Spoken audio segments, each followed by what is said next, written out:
আজ থেকে 20 বছর আগে। নমস্কার বন্ধুরা, আমি দেব সরকার।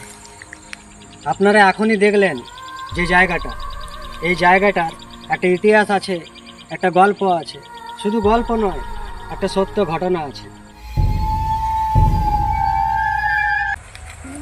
এই জায়গাটার নাম মঙ্গলপুর।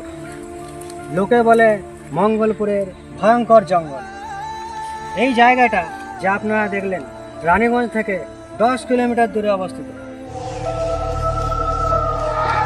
আজ থেকে 20 বছর আগে এখানে একটা গ্রাম ছিল, আর এই গ্রামে কয়েক ঘর লোক বাস করত। এই গ্রামেরই দুটি ছোট ছেলে এবং মেয়ের মধ্যে বন্ধুত্বের সম্পর্ক ছিল। তারা একে অপরকে অনেক ভালোবাসত।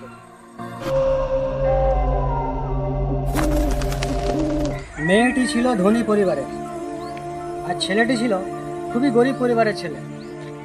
আর মেয়েটির পরিবারের লোক এই মেলামেশা একদম পছন্দ করত। এই গ্রামে একদিন একটা ঘটনা ঘটে যায়। দিনটি ছিল দোল পূর্ণিমার দিন, হোলির সময়। ছেলেটি ও মেয়েটি অন্যান্য বন্ধুদের সঙ্গে সারাদিন রং খেলে। তারপর সন্ধেবেলায় মেয়েটি ঘরে এলে তার ঘরের লোক তাকে ঘরে ঢুকতে না দিয়ে দরজা বন্ধ করে দেয়।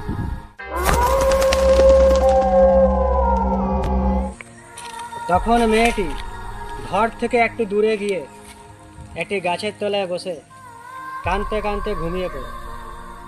পরদিন সকালবেলায় গ্রামের লোক দেখতে পায় মেয়েটির মৃতদেহ গাছতলায় পড়ে আছে। বন্ধুরা, মেয়েটির মৃতদেহ যে গাছতলায় পড়েছিল, এই দেখুন সেই গাছটি।